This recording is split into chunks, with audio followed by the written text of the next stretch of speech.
Oke, di sini saya memiliki kompresor ya. Kompresor ini kekurangan oli. Ini sudah saya bersihkan, olinya cuma sedikit ya.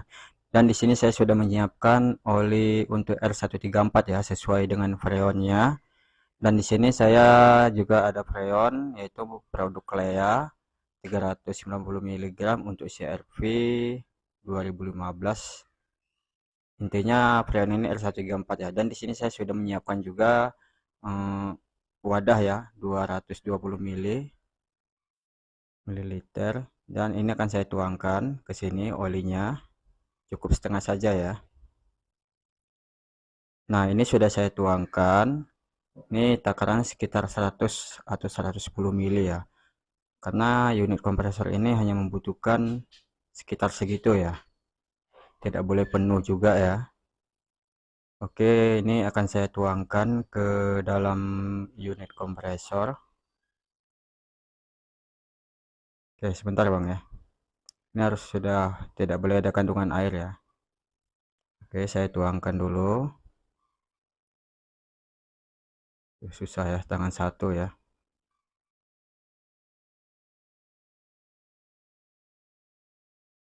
Oke, kita tuang perlahan-lahan aja bang ya, supaya tidak tumpah. Oke, setelah selesai, nah setelah ini kita harus menutupnya ya, agar tidak, waktu pemasangan tidak masuk debu. Di sini saya menggunakan tisu atau bisa media yang lainnya ya, atau plastik gitu bisa juga ya. Ini mencegah supaya waktu pemasangan tidak termasuk masuk kotoran bang ya. Karena pemasangannya di bagian bawah itu, di bagian bawah mobil ya. Oke, ini akan kita pasang sebentar bang ya.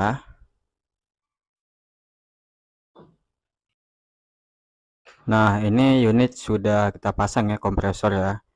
Saya memasangnya sendirian ya, karena tidak ada teman di sini.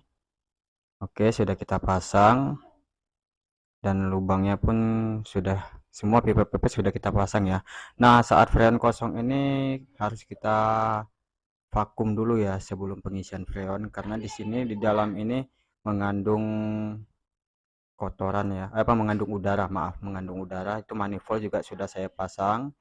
Di sini saya menggunakan mesin vakum modifikasi ya. Ini dia. Saya menggunakan kompresor bekas kulkas 1/4 PK yang sudah saya modifikasi. Ini kelebihannya tidak berisik juga ya. Ini bekas kompresor saya rakit. Nah, ini posisinya sekarang ini belum saya vakum, belum saya cokkan ke listrik, dan dipastikan di jarum manifold itu masih posisi 0 ya, nih ya, 0 psi, dan kita harus memvakumnya sampai min 30 psi. Oke, harus sampai min 30 psi. Oke ya, ini langsung proses pemakuman. Nah, ini sudah hidup ya kompresornya. Jadi ini harus, kalau freon dalam keadaan kosong, dia harus divakum betul-betul sampai mencapai min 30 psi. Di sini kelihatan ya, berarti masih ada angin yang terkurung di dalam. Karena ini kita bukan menambah freon, tapi mengisi ulang dari nol. Dan dipastikan tidak ada sistem yang bocor. Ini semalam sini bocor bang ya, ini bocor. Nah, ini bocor, jadi sehingga AC kurang dingin. Di sini bocor. Tadi sudah kita lakukan flashing, yaitu membuang oli di dalam evaporator. Sebab kalau ada oli terjebak di evaporator, kompresor AC itu bisa jadi kurang dingin ya.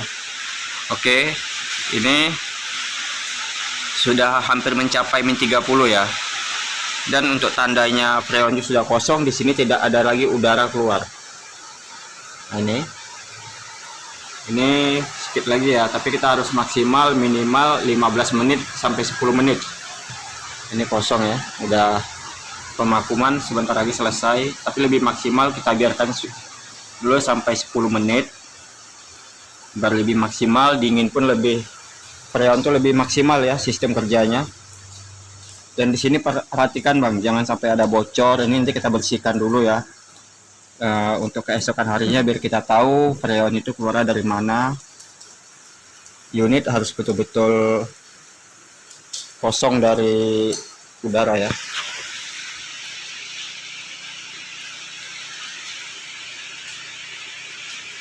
Oke, setelah melakukan vakum sekitar kurang lebih 10 menit, dan di sini angin sudah benar-benar tidak ada keluar lagi ya, tidak ada keluar lagi, dan di sini sudah mencapai min 30. Oke, kurang jelas ya, sudah mencapai min 30 ya.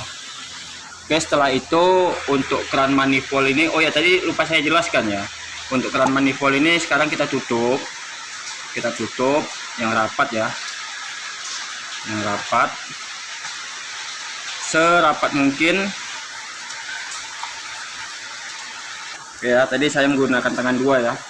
Nah, ini sudah serapat mungkin. Kemudian kita matikan untuk mesin unit kompresornya, dan ini sudah kita buka, bisa kita buka ya, dan dipastikan di sini tidak berubah, tetap segitu ya. Kalau dia berubah berarti ada udara masuk lagi ke dalam. Nah, ini kita pasang ke sini, kita pasang ya, harus betul-betul rapat Bang supaya freon tidak terbuang. Oke, setelah itu kita kunci dia untuk melubangi freon tadi ya. Ini udah terasa ya, udah terasa. Dipastikan rapat Bang supaya freon itu tidak ada yang keluar. Oke, dah. Setelah ini udah kita buka lagi Bang, kita buka, kita arahan ya. Ini udah dipastikan dikunci, buka freonnya freonnya. Nah, sudah kita buka, ini udah berlubang ya.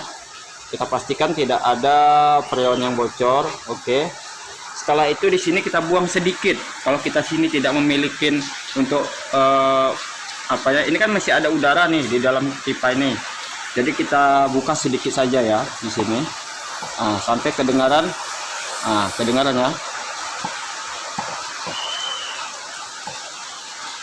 Oke, ada cukup segitu aja ya, jangan terlalu banyak. Oke, setelah itu di sini kita buka keran manifold, karena sifatnya kompresor ini tidak akan hidup jika tidak ada freon di dalamnya. Nah, jadi kita buka dulu untuk unitnya. Oke, bentar dong ya. Nah, ini sudah kita buka ya. Oke, pengisian freon sedang berlangsung ya. Nah, ini dalam keadaan ini, kalau seperti ini mobil sudah bisa dihidupkan. Pak, hidupin mobil dulu Pak. Mobilnya hidupkan AC-nya. Oke, unit mobil sudah hidup ya, tinggal menghidupkan AC. Oke Pak, hidupkan AC-nya, udah. Oke, AC sudah hidup ya. Nah, di sini unit AC sudah dalam keadaan hidup. Kita cek kompresor apakah berputar. Oh, belum Pak.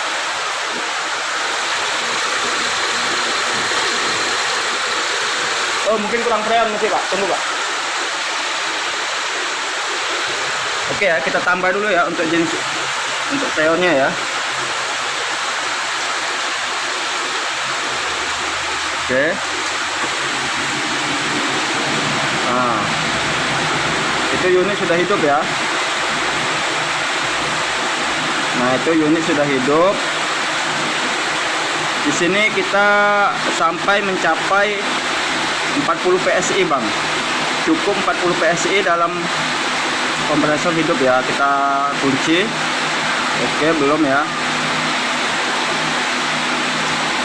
Sampai mencapai, jangan lebih dari 40 ya. Kita untuk kelihatan ya.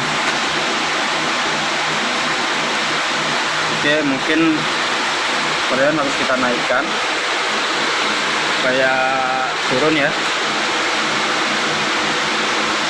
Oke, kita biarkan sesaat sambil kita amati di sini ya. Di sini nih mestinya unit sudah dingin. Nah, ini sudah dingin ya, sudah mulai dingin. Digas dikit Pak, digas. Enggak, digas aja dikit. Nah, sampai digas ya. Oke.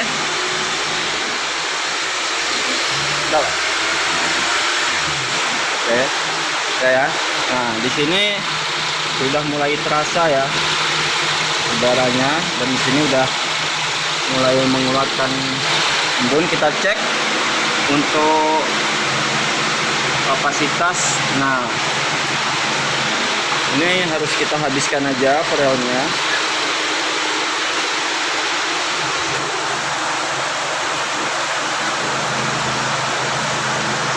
Oke ya. Ini untuk satu kaleng kurang ya, untuk satu kaleng masih kurang dia. Oke, kita kunci dulu sementara, kita akan mengganti freon satunya. Oke, ini sudah mulai apa ya,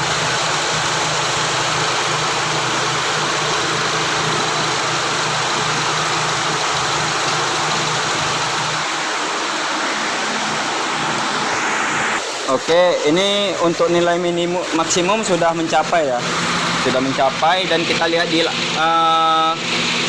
AutoCAD-nya sudah berfungsi apa belum. Oke, sudah mati ya, sudah otomatis. Dia harus mati otomatis. Nah, ini hidup lagi sesuai, karena di sini ruangan terbuka, nanti dia akan mati. Oke, di sini kelihatan ya. Oke, itu hidup ya, dalam keadaan hidup. Dia akan terputus otomatis. Ini tandanya perjalanan sirkulasi freon sudah normal ya. Dia harus cut off otomatis di saat berapa detik suhu sudah mencapai. Itu dia cut off ya. Tanda cut off di sini jarum manifold naik. Nah, itu dia menyambung otomatis lagi. Oke, udah mati ya, hidup sendiri.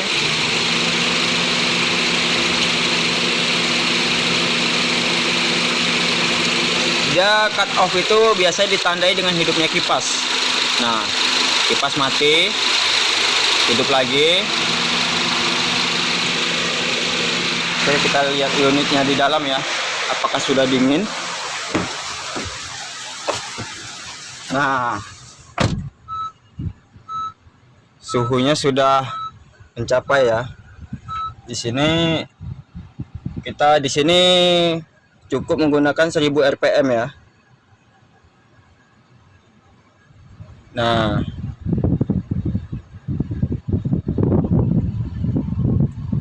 oke ya. Nanti tahap selanjutnya, kalau freon ini dia beriringan dengan gas Bang.